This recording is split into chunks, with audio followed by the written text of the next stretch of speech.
Olá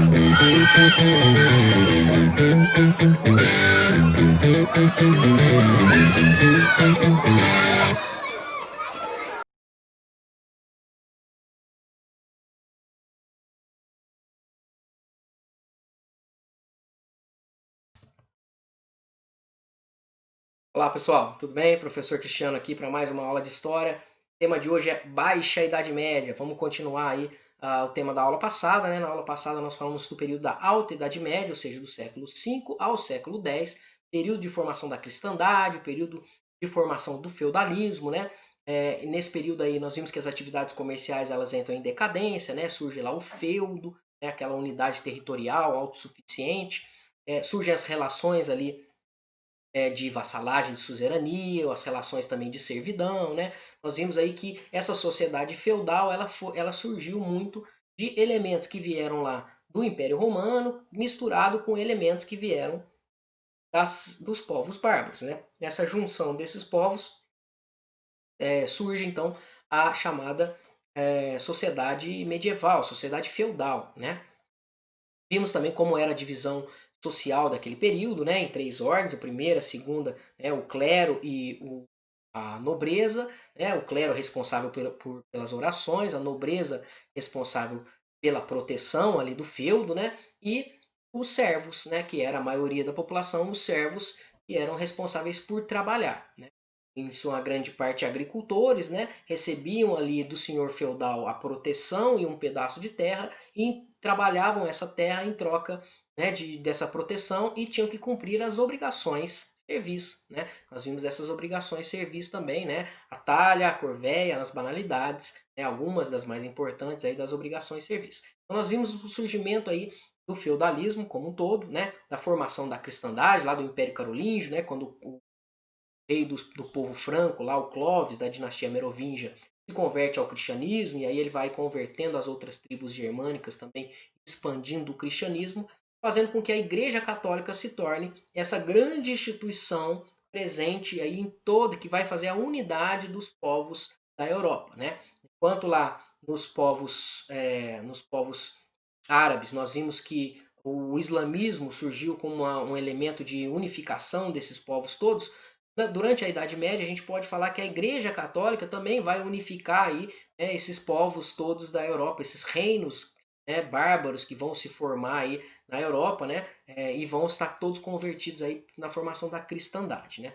Por isso vimos também que a Igreja Católica então se torna essa grande instituição e é desse ponto que a gente parte aí para a aula de hoje, certo? Então vamos lá, primeiro inscreva-se no canal, tá? Inscreva-se no canal Uma História para vocês poderem acompanhar as aulas aí sempre que elas saírem, tá? O tema de hoje então é Baixa Idade Média, período aí final, né? Período de decadência aí já da segunda metade, né? Da Idade Média, tá? Século X ao século XV, tá? Nós vamos ver que durante esse período acontecem várias coisas. Primeiro falando do poder da igreja, né? No século XI acontece a reforma gregoriana. O que foi a reforma gregoriana? Foi uma reforma feita pelo Papa Gregório VII, tá? E vai reafirmar o poder da Igreja Católica. Vai falar que a Igreja Católica, o poder da Igreja, né? Ela está acima do poder dos reis, né? Então, a igreja coloca-se acima do poder dos reis, né? Ela está acima da nobreza, ela está acima dos camponeses, e aí ela vai justificar, então, aumentar ainda mais o poder dessa instituição, né? Essa instituição que sobrevive lá do Império Romano, é a única instituição que vai atravessar todo o período da Idade Média, aí, né? Os quase 1000 anos da Idade Média, ela vai atravessar, né? O Papa, então, se torna aí o maior, o homem mais poderoso aí da Europa, né? Vamos falar assim, porque ele vai ele que é mais poderoso do que os reis, né, do que as relações lá de vassalagem, suzerania e tal, o Papa está acima disso tudo, né? Então o domínio religioso vai se dar em todas as áreas. A religiosidade se torna a parte fundamental, né? Inclusive as divisões do tempo, né? As horas litúrgicas, né? Inclusive a igreja que vai definir os dias santos, os dias que podem ou não pode comer uma determinada coisa, né? O que pode ou não pode fazer uma determinada coisa. Então a igreja está com esse poder, né? Ela está determinando, influenciando a vida das pessoas, definindo o que pode e o que não pode fazer, né? E os mosteiros vão ser o centro dessa cultura letrada, né? porque a grande maioria da população, exceto um ou outro rei, um ou outro nobre, a maioria da população era analfabeta. E quem eram os letrados, né, que sabiam ler, inclusive latim e tudo mais, e controlavam o poder da palavra, eram os religiosos, principalmente os religiosos lá dos mosteiros, os religiosos regulares. Tá? E aí vão começar também o enriquecimento da igreja. Né? A igreja se torna então essa grande instituição poderosa. Muitas pessoas doavam, muitos nobres muitas vezes doavam terras para a igreja, né? E a igreja vai se tornar então uma grande proprietária de terras e uma grande senhor feudal aí, né? Também então atuando aí nessas relações de servidão também, tá? A igreja vai ser a maior proprietária de terras aí da Europa, tá? E a a igreja vai enriquecer muito durante esse período. Né? E aí nós temos as primeiras críticas à igreja, né? Vão surgir as ordens mendicantes, como os franciscanos e os dominicanos, que vão criticar justamente aí esse poder e essa riqueza da igreja. Né? Os franciscanos têm lá, por exemplo, o voto de pobreza. Né? Eles falavam que você tinha que agir como Cristo lá, ser simples, levar uma vida simples, pobre e tal, enquanto o Papa e a igreja estava lá cheio de riquezas. Né? Então vão começar a surgir algumas críticas aí em relação a esse comportamento do Papa e da igreja. Tá? Aqui ó, uma ilustração, né, que demonstra aí o poder da igreja. Ó. Quem está se ajoelhando ali para o rei, né, ou para o Papa, o bispo, né, pelo chapéu ali, né, o bispo, é um rei, né? É a igreja que vai conceder poder ao rei ao coroá-lo, né? Então a igreja é superior aos reis, aos imperadores, né? É a igreja que determina quem é ou não rei. Então a igreja está acima, é a instituição que está acima de tudo aí, tá?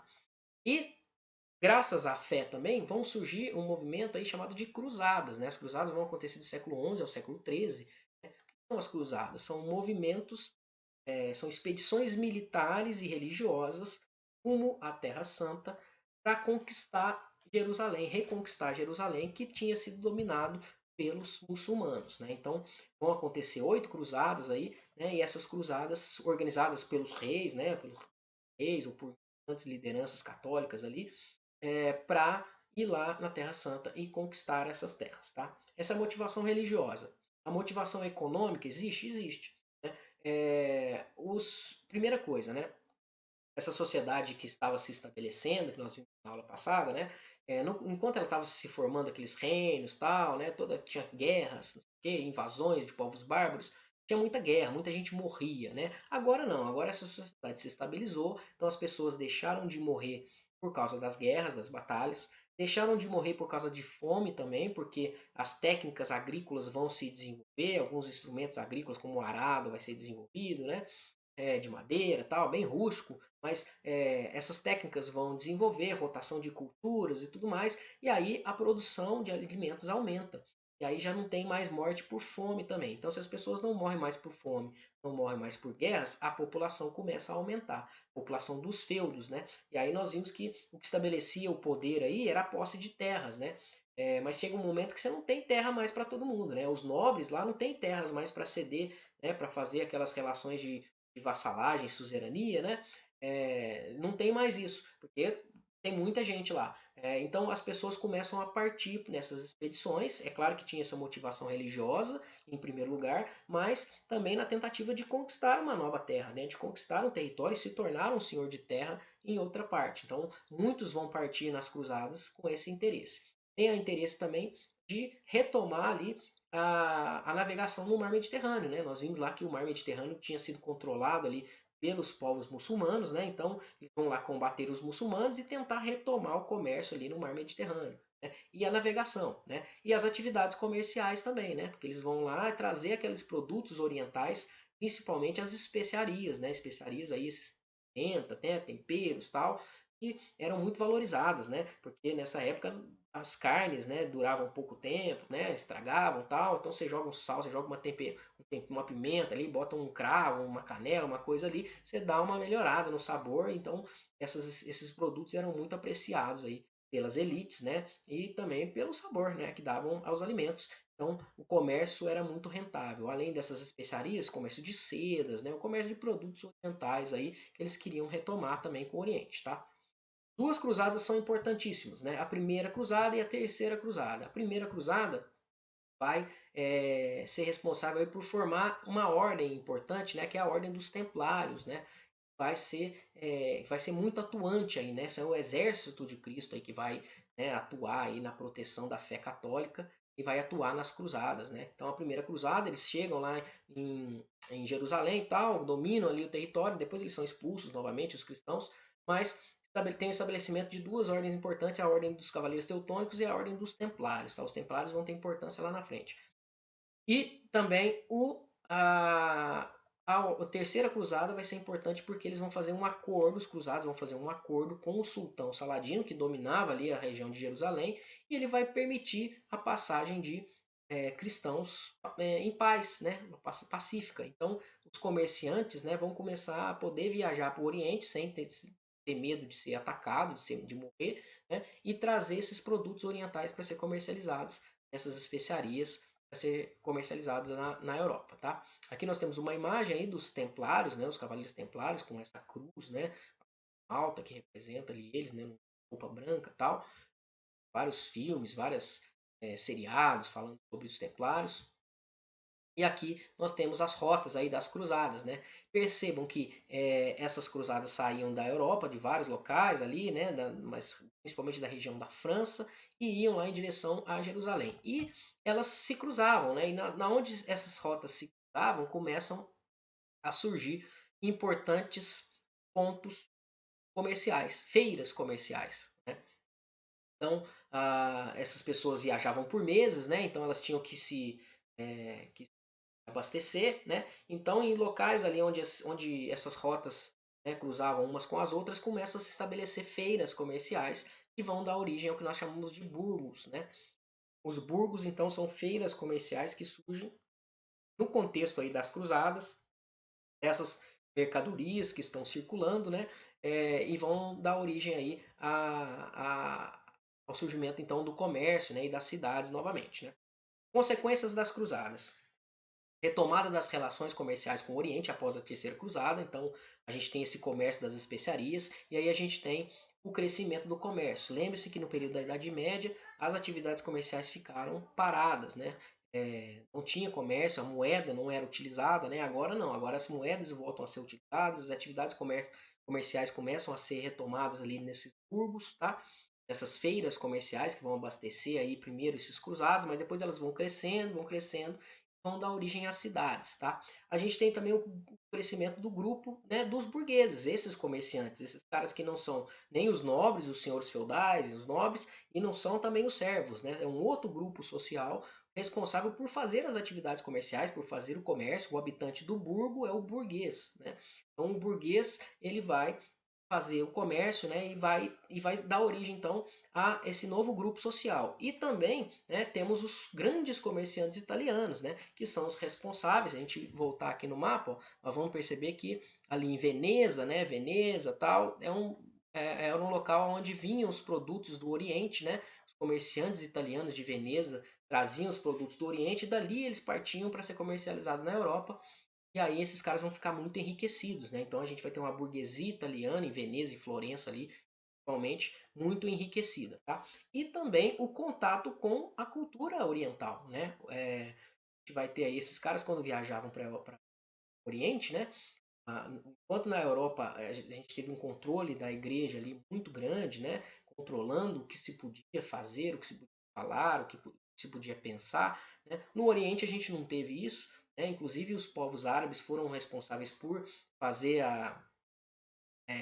manter aí, fazer cópias lá, né? Traduções tal dos livros lá dos antigos pensadores, né, dos filósofos da antiguidade. E aí a gente tem, então, quando esses caras voltam do Oriente, eles voltam com um conhecimento, né, muito de coisas exóticas, de coisas que as pessoas da Europa não conheciam, né, o conhecimento, ampliam-se o conhecimento e também, né, o relato do diferente, né, e aí dá origem aos relatos de viagens, aí como as viagens do Marco Polo. Tá? Surge também a Inquisição, né? A Inquisição surge no século XIII para combater as heresias, né? Porque aí vem essas ideias, começam a circular e as pessoas começam a deturpar a fé e deturpar os preceitos da Igreja Católica, surgem heresias, e aí a Igreja Católica vai responder a isso com o surgimento da Inquisição, cujo símbolo é esse aqui do lado, tá? O Tribunal do Santo Ofício, né? Que é responsável por punir os hereges, aqueles que vão contra a fé cristã, que falam, que deturpam a fé cristã, tá? Então vai ter o surgimento da Inquisição nesse momento. A Inquisição depois, mais tarde, né, vai voltar aí, né, a Inquisição Espanhola vai voltar muito forte, né, mas nesse momento a gente tem a perseguição então de algumas heresias, como os valdenses, né, o catarismo e outras heresias aí, né, que criticavam a igreja, né, pregavam a ideia da pobreza, né, ou se negavam a reconhecer essa igreja que é luxuosa, tal. A gente tem essas críticas aí. Né? E a Inquisição vai fazer com que a igreja tenha ainda mais poder, domine ainda muito mais, porque agora ela tem o poder de punir as pessoas, fazer interrogatórios, torturas e, inclusive, queimar, né, vivo nas fogueiras, né? Então a gente tem um aumento aí do poder da Igreja Católica graças aí à Inquisição, tá? Aqui alguns exemplos das torturas, né, feitas pelos inquisidores, né? Aquela primeira lá, não consigo nem imaginar a dor, né? Deixa aí para a imaginação de vocês. Aqui nós temos também outro exemplo de torturas medievais, né? Vários instrumentos foram feitos para medieval, né? Para que as pessoas confessassem ali os seus pecados. E aí a Inquisição acaba se tornando um instrumento de punição, né, de quem controla ali a igreja e tudo mais, né? Como é o caso aqui, né? Aqui são o último líder, o último grão-mestre dos Templários ali, o Jacques de Molay, né, que foi condenado à fogueira pela Inquisição, pelo rei da França, Filipe o Belo, né, que controlou a igreja ali, estava interessado, na verdade, na riqueza da Ordem dos Templários, eles se tornaram muito ricos, né, com as pilhagens, né, com, com essas cruzadas e tudo mais, e vai ter esse, né, o rei vai crescer o olho aí pela riqueza dos Templários e eles vão ser acusados então de ser hereges e tudo mais, vai ser queimado. O Jacques de Molay foi queimado numa sexta-feira 13, né, dando origem a essa maldição da sexta-feira 13 e tudo mais. A origem é porque quando ele é queimado, ele amaldiçoa o rei e tal.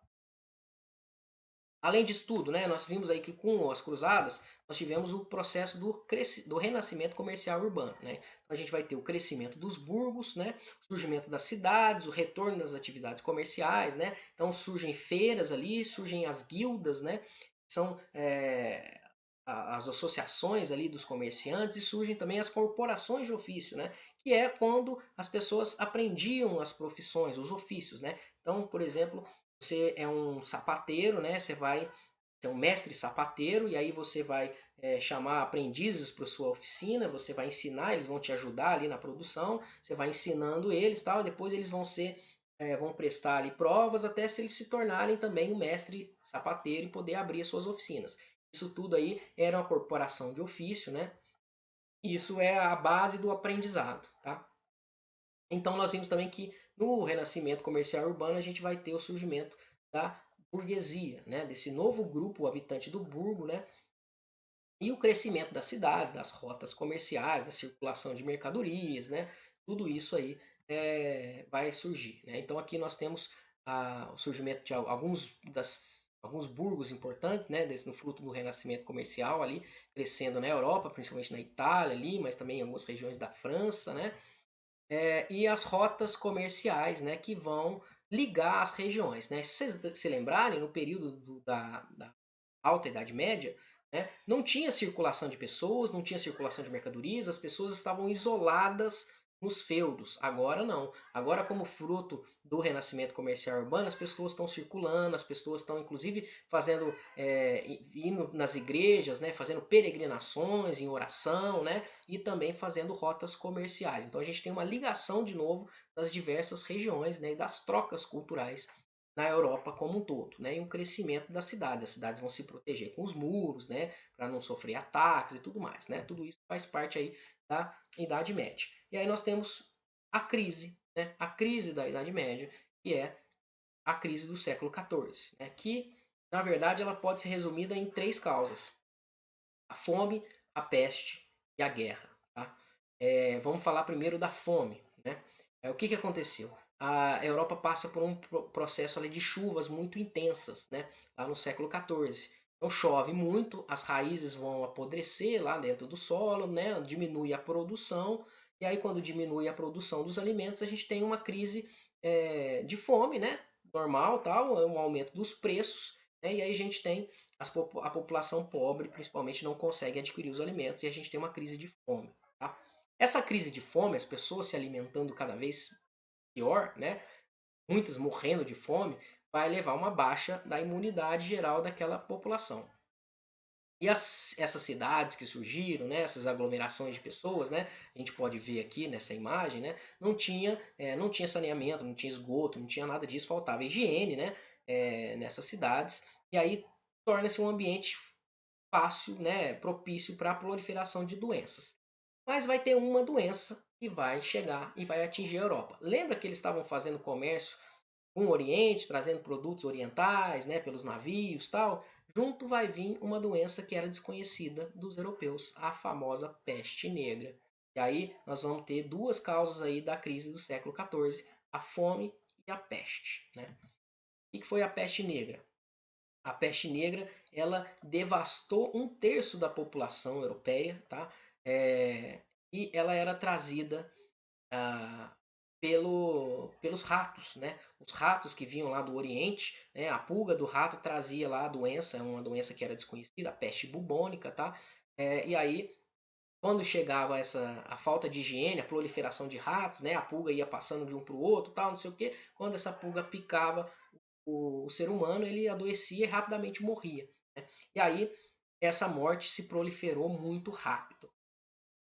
E aí, como eles não sabiam qual era a causa da morte, né, que não sabiam que era por causa do rato e tudo mais, né, nessa época acreditava-se na teoria dos miasmas, né, que era o ar em volta ali, o ambiente, né, por isso que os médicos usavam essas máscaras aqui, né, aqui, ó, os médicos usavam essas máscaras aqui embaixo, né, para se proteger ali embaixo ficavam umas essências ali, né, para pedir o cheiro, né, porque eles acreditavam nos miasmas, né, que era um ambiente ali, o ar em volta ali, né, o estado de putrefação dos corpos é que passava a doença, né.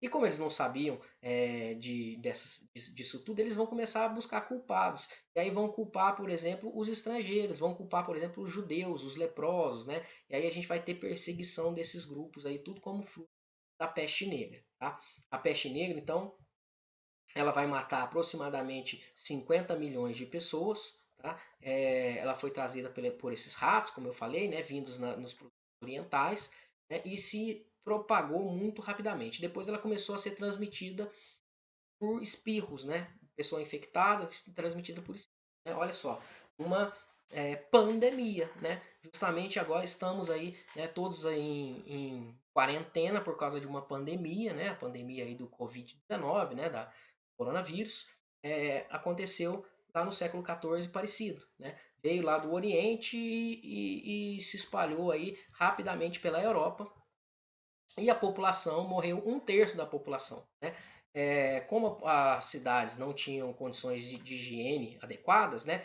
se espalhava muito rápido isso. Qual que era o sintoma? A pessoa, os gânglios inchavam, né? Então os gânglios inchavam, ficavam escuros, né? Pareciam manchas escuras na pele, por isso peste negra, e a pessoa morria em questão de 2 a 5 dias, né? Era muito rápido. E qualquer contato ali já infectava o outro, né? Então tinha pilhas de mortos lá, né? E os europeus começaram a culpar os estrangeiros, porque eles perceberam que os judeus, por exemplo, que tinham hábitos de higiene melhor do que os europeus, tomavam banho e cuidavam melhor, né?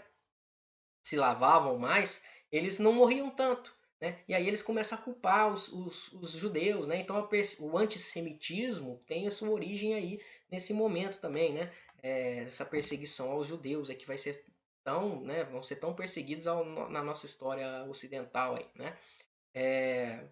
Outra coisa também é que a peste negra vai levar à morte, né, da população de um modo geral e vai ter vai piorar aquela crise, né? A crise de fome, porque aí agora você tem menos gente trabalhando no campo, né? Então, se já estava com problema de produção antes, agora ainda vai piorar ainda mais, né? Isso vai ter reflexos lá na frente. O outro das causas, né? Eu falei que era peste, fome e guerra, né? é a Guerra dos 100 Anos. A Guerra dos 100 Anos foi um conflito aí entre a Inglaterra a, e a França, né? O trono da França fica vago, né? Com a morte do rei Carlos IV. E aí o rei da Inglaterra era parente lá, né? Ele era neto do Felipe o Belo, que foi rei da França, tal, né? O Eduardo III. E aí ele pede lá, ele fala assim, eu tenho direito ao trono francês. E aí ele começa a invadir a França, né? Então esse conflito ele vai durar mais de 100 anos, a Guerra dos 100 Anos, mas na verdade foram 116 anos, tá? Foi entre 1337 e 1453, teve uma parada no meio ali, mas esse período. E no início da guerra, então, os ingleses invadem a França, querendo, né, se justificando que eles eram herdeiros do trono, né, queriam unir os dois reinos, os dois tronos, e eles começam a invadir o território francês. Eles estavam interessados também na região de Flandres, ali onde hoje é a Bélgica, ali, tá? Bélgica, Holanda, que era um local produtor de lã, né? Eles estavam interessados ali, um produto que era muito valioso. Eles queriam dominar aquela região, precisavam dominar a França, que a França dominava aquela região ali também. Então, temos essa disputa entre ingleses e franceses, né? É claro que nessa disputa vai morrer muita gente, né? Então aí uma das causas aí da guerra também, das causas também contribuíram aí para a crise do século XIV, tá? A Inglaterra, ela vai no primeiro momento dominar grande parte do território francês. A Inglaterra começa a perder a guerra a partir de 1429, quando surge essa moça aqui, ó, essa moça conhecida como Joana d'Arc, tá? Ela surge e ela vai começar a liderar tropas ali francesas do exército francês e vai começar a derrotar seguidamente ali as tropas inglesas, né? Ela vai ser responsável por libertar, por exemplo, Orleans do domínio inglês, né? Com a tropa ali, né? Um das pessoas que poderiam receber o trono era o Carlos VII, né? O Carlos VII manda ali o exército e tal, e ela toma a frente desse exército, lidera o exército e vence os ingleses que dominavam a região. E aí ela vai vencendo os ingleses, né? Ela é considerada uma liderança espiritual também, porque ela ouvia vozes, né? Então ela falava que se comunicava com os santos, tal. Então ela tem essa união aí. As pessoas obedeciam ela porque acreditavam que estavam lutando também pela questão da fé, né? Fé religiosa, ela era considerada uma santa. Depois ela foi santificada, mas ela, né, foi considerada uma figura iluminada aí. E ela consegue coordenar então as tropas francesas e eles vão vencendo os ingleses e começam a expulsar os ingleses, né, por causa dessas vitórias coordenadas aí pela Joana d'Arc. O Carlos VII é coroado rei da França, né? E o povo francês começa a se unir então em torno dessa luta, né, por essa liderança aí da Joana d'Arc, né? A Joana d'Arc vai ser capturada pelos ingleses, tá? Os ingleses vão conseguir capturar ela ali com a ajuda de uns franceses que não concordavam muito com ela, tal. Ela vai ser traída e ela vai ser capturada e ela vai ser executada, ela vai ser punida pela Inquisição. Ela vai ser julgada por um tribunal religioso, como ela ouvia vozes, tal, eles vão acusar ela de bruxaria e ela vai ser queimada viva. Mesmo com a morte dela, aliás, vai unir mais aí o sentimento de nacionalismo dos franceses e aí eles vão impulsionar ali e conseguir expulsar os ingleses. Essa guerra, por que ela é importante? Porque ela vai dar essa unidade territorial aí à França, esse sentimento de patriotismo aos franceses. Lembra que antes o povo estava dividido lá na Idade Média entre os senhores feudais, né? E não tinha muito essa ideia de pertencimento a um mesmo reino. Graças a essa guerra, a França e a Inglaterra vão ter esse sentimento de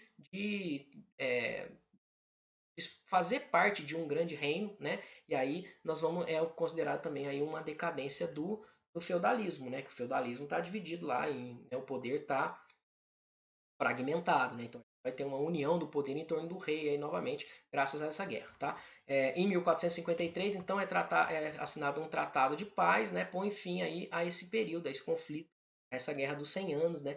Foi pela guerra dos 100 anos que os ingleses e os franceses demoraram mais do que os espanhóis e os portugueses para partir para a colonização, tá? É uma das explicações também.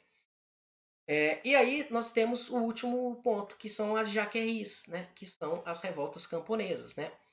Com a diminuição da agrícola por causa da peste, da guerra dos 100 anos, né? Da morte, mais, né? Da questão agrícola ali também, os senhores feudais vão começar a exigir mais dos seus servos. Então eles vão apertar ali a exploração, vão aumentar a exploração dos servos, e aí os camponeses franceses vão começar uma série de revoltas camponesas contra esse controle e essa exploração aí dos senhores feudais. Né? E aí, como eles eram chamados de Jacques Bonhomme, que é Jacques, um homem simples, né?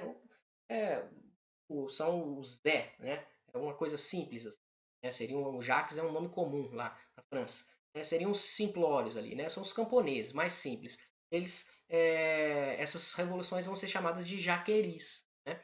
Então, as jaqueris elas vão ser essas revoltas camponesas contra a dominação dos senhores feudais. Né? Então, elas vão ameaçar aquelas relações de servidão, que era a base do trabalho durante todo o feudalismo. Né? Então, entendam aí né, a crise do feudalismo. Então, a gente tem muitas mortes por causa da peste negra, da Guerra dos 100 Anos. A gente tem esse sentimento de nacionalidade aí, né, de pertencimento a um reino, né, que vai contra a fragmentação do poder da Idade Média, e nós temos, por fim, a revolta dos camponeses, né, que vai gerar essa quebra do domínio do senhor feudal, certo? Com isso, então, encerramos a nossa aula de hoje.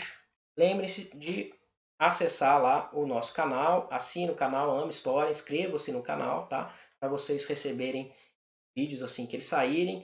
Curta o vídeo, clica lá no sininho para receber as notificações e ficamos por aqui com a matéria da Idade Média, certo? Um abraço e até mais.